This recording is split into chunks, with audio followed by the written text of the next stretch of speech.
دیکھیے ایک میں آپ کو مثال بتا رہا ہوں، دیوبند سے کتاب نکلی، ٹھیک ہے، دیوبند سے ایک کتاب چھپی، اس کتاب کا نام ہے المہند علی المفند، المہند علی المفند، خلیل احمد سہارنپوری دیوبندی آدمی نے لکھا، اور اس کتاب کے شروع ہی میں یہ بات ہے کہ اس کتاب میں دیوبند کے عقیدہ ہے، علماء دیوبند کا اس کتاب میں عقیدہ ہے، کیا ہے؟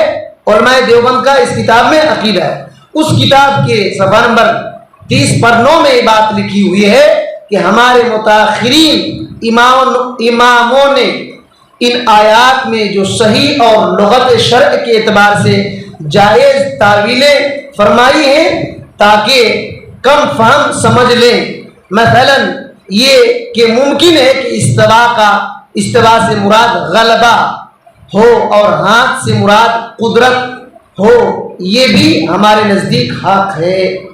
بات سمجھ میں آ رہی ہے؟ خلیل احمد سہارنپوری نے المہند علی المفند کے اندر جو یہ بات لکھی ہے، اس کا یہ مطلب ہے کہ ہمارے اماموں نے، ان کے اماموں نے، ہمارے اماموں نے جو قرآن مجید کی آیات ہے نا، قرآن مجید کی آیات کی صحیح تعویل کیا جو جائز ہے، تاکہ کم سمجھ رکھنے والے انسان کو سمجھ میں آ جائے۔ کیا؟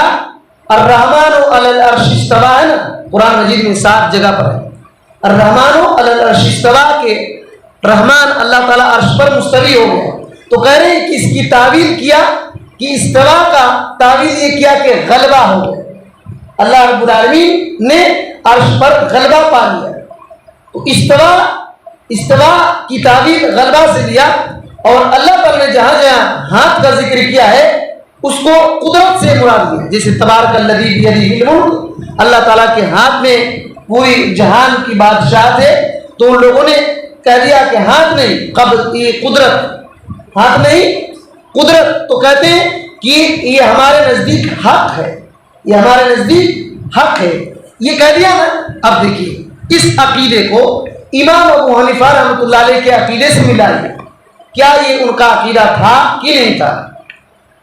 کیا یہ عقیدہ تھا کہ نہیں تھا؟ آپ دیکھیے امام ابو حنیفہ رحمۃ اللہ علیہ کی نسبت ان کی طرف کرنے والے ایک کتاب بتائی جاتی ہے فقہ الاکبر، حالانکہ ایک بات یاد رکھیے، صحیح بات یہ ہے کہ امام ابو حنیفہ رحمۃ اللہ علیہ نے نہیں لکھا ہے اس کتاب کو، ابو مطیع البلخی نے، جو ان کے شاگرد بتایا جاتا ہے اور اس کا عقیدہ کچھ گڑبڑ تھا، اس نے لکھا اور امام ابو حنیفہ رحمۃ اللہ علیہ کی طرف نسبت کر دیا۔ لیکن آج احناف کہتے ہیں کہ امام ابو حنیفہ رحمۃ اللہ علیہ کی لکھی ہوئی کتاب ہے، چلیے ٹھیک ہے لکھی ہوئی کتاب ہے، تھوڑی سی مان لیتے ہیں، تو اب اس کتاب میں امام ابو حنیفہ رحمۃ اللہ علیہ کا ہم عقیدہ دیکھتے ہیں کہ کیا عقیدہ تھا، اور سہارنپور خلیل احمد سہارنپوری نے جو المہند علی المفند میں لکھا ہے وہ کیا ہے۔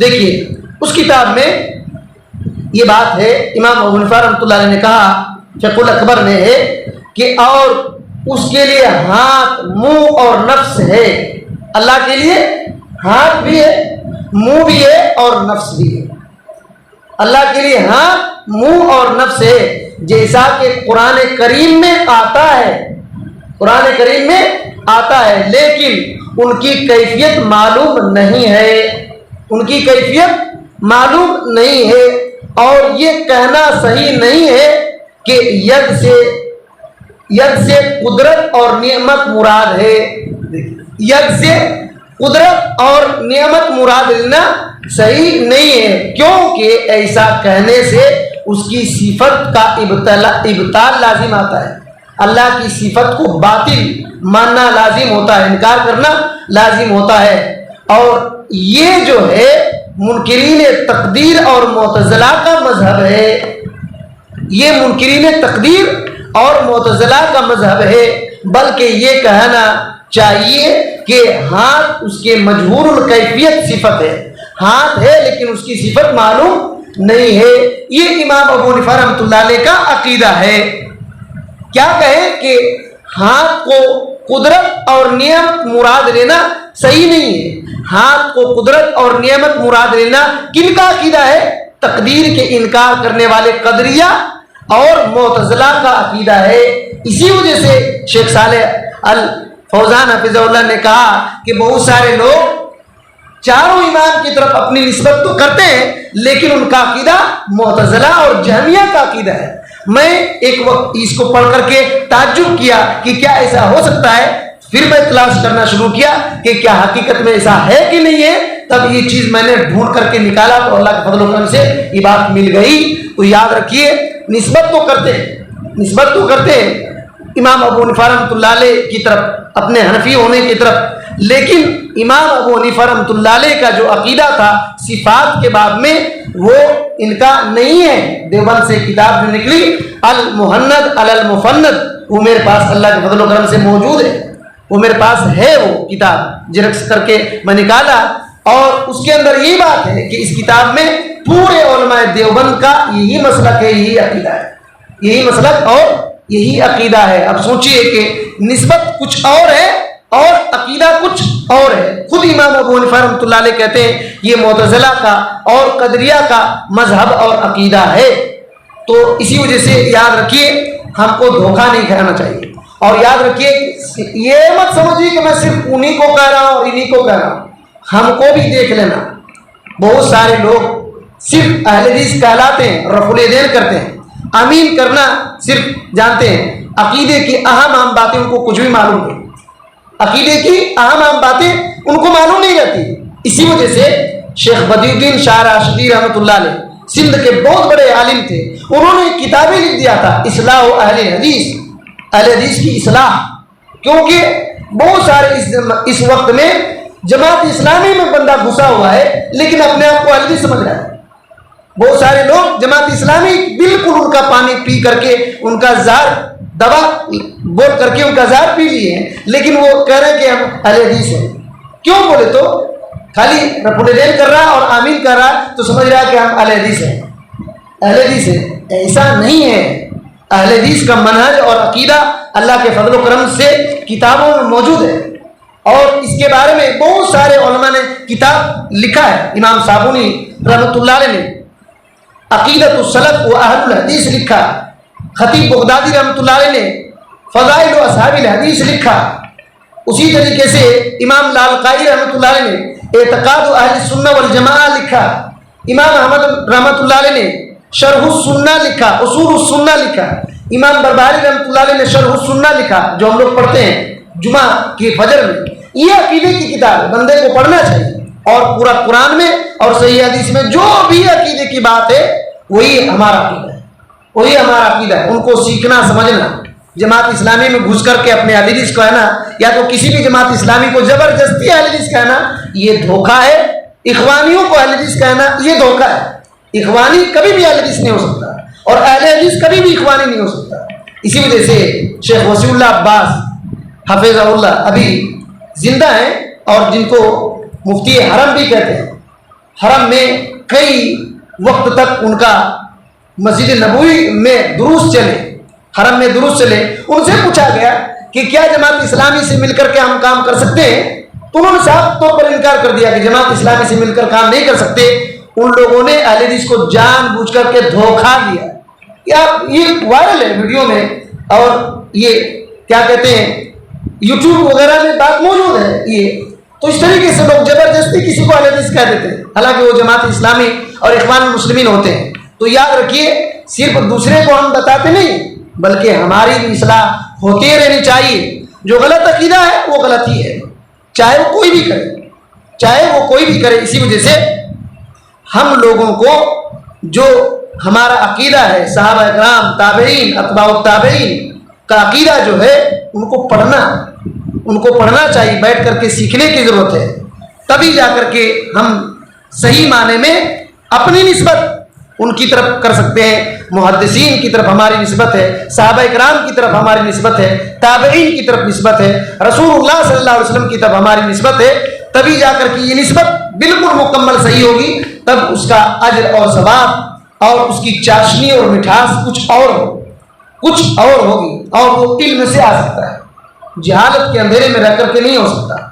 اسی وجہ سے اللہ تعالیٰ سے دعا بھی کرنی چاہیے. انشاءاللہ ہماری بات اور آئے گی.